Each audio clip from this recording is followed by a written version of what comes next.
Hi friends, ಎಲ್ಲರಿಗೂ ನಮಸ್ಕಾರ. Welcome to embroidery fashion YouTube channel. ತುಂಬ ದಿನ ಆಗಿತ್ತು ವಿಡಿಯೋ ಮಾಡ್ತೀರಾ, ಹಾಗಾಗಿ ಒಂದು ಸಣ್ಣ ವಿಡಿಯೋ ಮಾಡೋಣ ಅಂತ ಹೇಳಿಬಿಟ್ಟು ಇವತ್ತು ವಿಡಿಯೋನ ಮಾಡ್ತಾ ಇದ್ದೆ. ಯಾವುದ್ರ ಬಗ್ಗೆ ಅಂತ ಅಂದರೆ, ನಿಮ್ಮ ಮಷೀನು ಪದೇ ಪದೇ ಕೆಡ್ತಾ ಇದೆ, ಪದೇ ಪದೇ ಹಾಳಾಗ್ತಾ ಇದೆ. ಏನು ಈ ಎಂಬ್ರಾಯ್ಡ್ರಿ ಮಾಡಲಿಕ್ಕೆ ಹೋದಾಗ ಆ ಒಂದು ದಾರಗಳು ಪದೇ ಪದೇ ಸಿಕ್ಕಾಕೊಳ್ತಾ ಇದ್ದಾವೆ, ಮಷೀನು ಸೌಂಡ್ ಬರ್ತಾ ಇದೆ. ಇದೆಲ್ಲ ಯಾಕೆ ಅನ್ನೋದ್ರ ಬಗ್ಗೆ ಈ ಒಂದು ವಿಡಿಯೋನ ಮಾಡೋಣ ಅಂತ ಇವತ್ತು ನಾನು ಅಂದ್ಕೊಂಡಿದ್ದೀನಿ. ಮೇನಾಗಿ ನೀವು ವಾರದಲ್ಲಿ 2 ಟೈಮು ನಾ ಹೇಳುವಂತಹ ಈ ಕೆಲಸಗಳನ್ನು ಮಾಡಿದರೆ ನಿಮ್ಮ ಮಷೀನಲ್ಲಿ ಯಾವುದೇ ರೀತಿ ಪ್ರಾಬ್ಲಮ್ಗಳು ಬರೋದಿಲ್ಲ. ಇಲ್ಲಿ ನಾನು ಫ್ರೇಮ್ ಹಾಕಿಟ್ಟಿದ್ದೆ, ಅದನ್ನು ತೆಗಿತಾ ಇದ್ದೀನಿ. ನೋಡ್ಬೋದು, ಫ್ರೇಮ್ ಹಾಗೆ ಹಾಕಿಟ್ಟಿದ್ದೆ ಅಲ್ವಾ, ಅದನ್ನು ತೆಗಿತಾ ಇದ್ದೀನಿ. ಈಗ ನಾನೊಂದು 2ರಿಂದ 3 ಪಾಯಿಂಟ್ಸನ್ನು ನಿಮಗೆ ಹೇಳ್ತೀನಿ. ಅದನ್ನು ವಾರದಲ್ಲಿ 2 ಟೈಮ್ ನೀವು ಕಂಪಲ್ಸರಿ ನಿಮ್ಮ ಮಷೀನಲ್ಲಿ ನೀವು ಮಾಡಲೇಬೇಕಾಗುತ್ತೆ. ಇಲ್ಲಿ ನೋಡಿ, ಇದನ್ನು ತೋರಿಸ್ತಾ ಇದ್ದೀನಲ್ವ ನಾವು, ಇದು ಬಾಬಿನ್ ಹಾಕುವಂತಹ ಪ್ಲೇಸ್ ಏನಿದೆ ಇದನ್ನು ತೋರಿಸ್ತಾ ಇದ್ದೀನಲ್ವ, ನೋಡ್ಬೋದು. ಇದು ಬಾಬಿನ್ ಹಾಕುವಂತಹ ಪ್ಲೇಸು.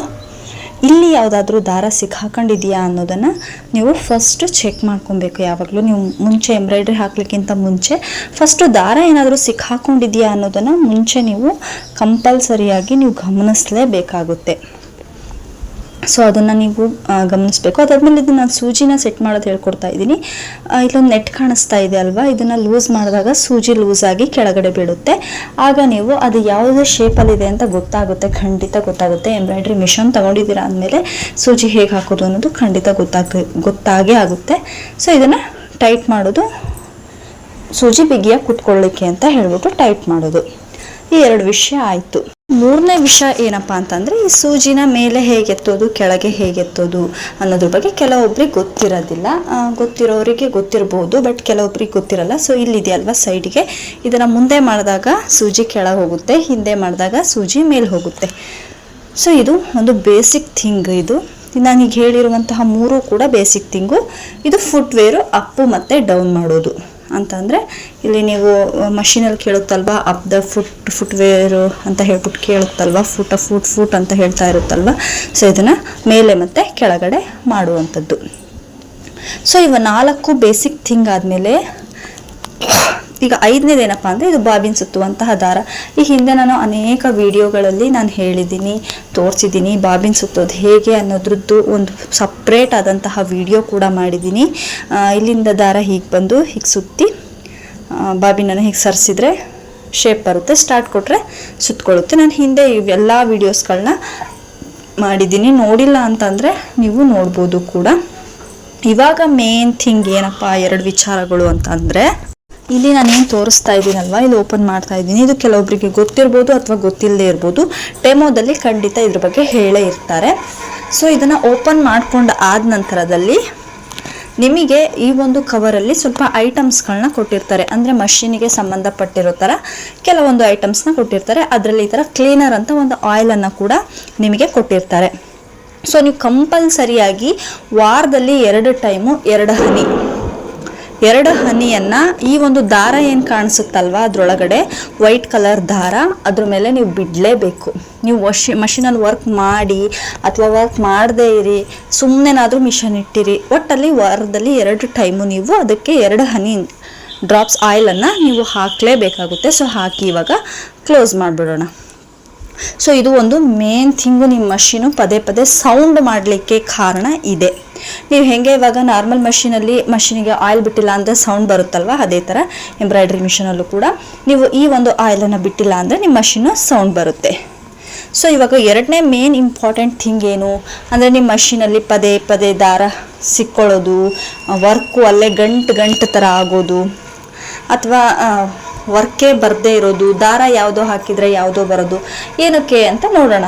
ಇವಾಗ ಇಲ್ಲಿ ನಮಗೆ ಒಂದು ಸಣ್ಣ ಸ್ಕ್ರೂ ಡ್ರೈವರನ್ನು ಕೊಟ್ಟಿರ್ತಾರೆ, ಈ ಮಷೀನಿಗೆ ಓಪನ್ ಮಾಡಲಿಕ್ಕೆ ಅಂತ ಹೇಳೇ ಕೊಟ್ಟಿರ್ತಾರೆ. ಸೊ ಇದರಲ್ಲಿ ನಾವು ಫಸ್ಟ್ ಇದನ್ನು ಓಪನ್ ಮಾಡ್ಕೊಳ್ಳೋಣ. 2 ನೆಟ್ ಹಾಕಿರ್ತಾರೆ. ಸೊ ಈಸಿಯಾಗಿಯೇ ಅದನ್ನು ನಾವು ಓಪನನ್ನು ಮಾಡ್ಕೊಬೋದು.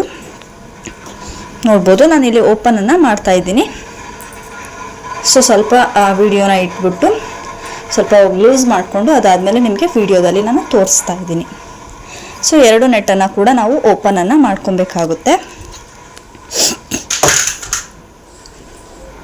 ನೋಡ್ಬೋದು, ಸ್ವಲ್ಪ ಇದು ಎತ್ತಿದಾಗ ಹೆವಿ ಆಗಿರುತ್ತೆ, ಸ್ವಲ್ಪ ಭಾರ ವೇಟ್ ಜಾಸ್ತಿನೇ ಇರುತ್ತೆ.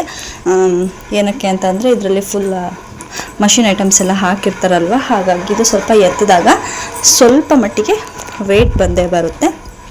ಸೊ ಇವಾಗ ನೆಟ್ ತೆಗೆದು ಇದನ್ನು ಓಪನ್ ಮಾಡ್ತಾ ಇದ್ದೀನಿ ನಾನು. ಸೊ ನೋಡ್ಬೋದು ಓಪನ್ ಆಯಿತು. ಇದು ಸ್ವಲ್ಪ ವೇಟೇ ಇದೆ.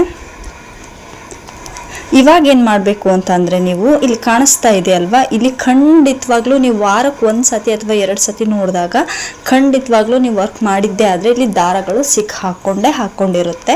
ಅದು ಮಾತ್ರ ಪಕ್ಕ. ಇವಾಗ ಯಾಕೆ ಸಿಕ್ಕೊಂಡಿಲ್ಲ ಅಂತಂದರೆ, ನಾನು ಜಸ್ಟ್ ಕ್ಲೀನ್ ಮಾಡಿದ್ದೀನಿ. ಮುಂಚೆನೇ ನಾನು ವಿಡಿಯೋ ಮಾಡಬೇಕಿತ್ತು, ಬಟ್ ಆಗಲಿಲ್ಲ. ಸೊ ಇವಾಗ ನಾನು ಕ್ಲೀನ್ ಮಾಡಿ ಆದಮೇಲೆ ನಿಮಗೆ ಇದೊಂದು ವಿಡಿಯೋನ ಮಾಡಿ ತೋರಿಸ್ತಾ ಇದ್ದೀನಿ. ಖಂಡಿತವಾಗ್ಲೂ ಇದರಲ್ಲಿ ದಾರ ಹಾಕ್ಕೊಂಡೇ ಇರುತ್ತೆ. ಸೊ ಅದಾದಮೇಲೆ ಈ ಥರ ಬ್ರಷ್ ಕೊಟ್ಟಿರ್ತಾರಲ್ವ, ಅದರಲ್ಲಿ ನೀವು ಕ್ಲೀನ್ ಮಾಡ್ಕೋಬೇಕಾಗುತ್ತೆ. ಯಾವ್ಯಾವ ದಾರಗಳು ಪುಡಿಗಳೆಲ್ಲ ಇರುತ್ತಲ್ವ ಅದನ್ನೆಲ್ಲ ಕ್ಲೀನ್ ಮಾಡ್ಕೋಬೇಕು. ಮತ್ತು ದಾರಗಳು ಸಿಕ್ಕಾಕೊಂಡಿರೋನು ಕೂಡ ಸ್ವಲ್ಪ ಸೂಜಿ ಅಥವಾ ಏನಾದರೂ ಒಂದು ತೊಗೊಂಡು ಲೈಟಾಗಿ, ತುಂಬ ಹೆವಿಯಾಗಿ ವರ್ಕ್ ಮಾಡಲಿಕ್ಕೆ ಹೋಗ್ಬಿಡಿ. ಅದರೊಳಗೆ ಸೂಜಿಯಿಂದ ಲೈಟಾಗಿ ಎತ್ತಿ ಮೇಲೆ, ಅಥವಾ ದಾರವನ್ನು ಎತ್ತಲಿಕ್ಕೆ ಬಂದರೆ ಖಂಡಿತ ಎತ್ತಿ ಕ್ಲೀನನ್ನು ಮಾಡ್ಕೊಳ್ಳಿ. ಬಾಬಿನ್ ಸರಿ ಇಲ್ಲ ಅಂತಂದರೆ ಬಾಬಿನ್ ಚೇಂಜ್ ಮಾಡ್ಕೊಳ್ಳಿಕ್ಕೆ ಒಂದು ಬಾಬಿನನ್ನು ಇದನ್ನು ಕೊಟ್ಟಿದ್ದಾರೆ. ಸೊ ನೋಡ್ಬೋದು, ಇದು ಕೂಡ 2ನೇ ಒಂದು ಥಿಂಗು. ನೀವು ಆಯಿಲ್ ಬಿಡೋದು ಮತ್ತು ಇದನ್ನು ಕ್ಲೀನ್ ಮಾಡೋದು, ಇವೆರಡು ವಿಚಾರಗಳನ್ನ ನೀವು ಯಾವಾಗಲೂ ಕೂಡ ಮಾಡ್ತಾ ಇದ್ರೆ, ಅಂದರೆ ವಾರದಲ್ಲಿ 2 ಟೈಮ್ ಮಾಡ್ತಾ ಇದ್ರೆ ಖಂಡಿತವಾಗ್ಲೂ ನಿಮ್ಮ ಮಷೀನಿಗೆ ಯಾವುದೇ ರೀತಿ ಪ್ರಾಬ್ಲಮ್ ಕೂಡ ಬರೋದಿಲ್ಲ. ಇದು ಮಾತ್ರ ಪಕ್ಕ. ಸೊ ಇದಿಷ್ಟ ಆಗಿತ್ತು ಎಂಬ್ರಾಯ್ಡ್ರಿ ಮಷೀನನ್ನು ಹೇಗೆ ನಾವು ಮೇಂಟೈನ್ ಮಾಡಬೇಕು ಅನ್ನೋಂತಹ ವಿಡಿಯೋ. ಸೊ ಇಷ್ಟ ಆದರೆ ಲೈಕ್ ಮಾಡಿ, ಶೇರ್ ಮಾಡಿ, ಸಬ್ಸ್ಕ್ರೈಬ್ ಮಾಡೋದನ್ನು ಮರಿಬೇಡಿ. ಇನ್ನೂ ಯಾವುದಾದ್ರೂ ವಿಡಿಯೋ ಬೇಕಾದರೆ ಖಂಡಿತ ಕೇಳಿ, ಖಂಡಿತವಾಗ್ಲೂ ನಾನು ವಿಡಿಯೋನ ಮಾಡ್ತೀನಿ. ನನಗೆ ಯಾವ ಥರ ವಿಡಿಯೋ ಮಾಡಬೇಕು ಅನ್ನೋದು ಗೊತ್ತಾಗ್ತಾ ಇಲ್ಲ. ನೀವು ಸಜೆಸ್ಟ್ ಮಾಡಿದರೆ ನಾನು ಅದೇ ಥರ ವಿಡಿಯೋಗಳನ್ನ ಮಾಡ್ತಾ ಹೋಗ್ತೀನಿ. Thank you.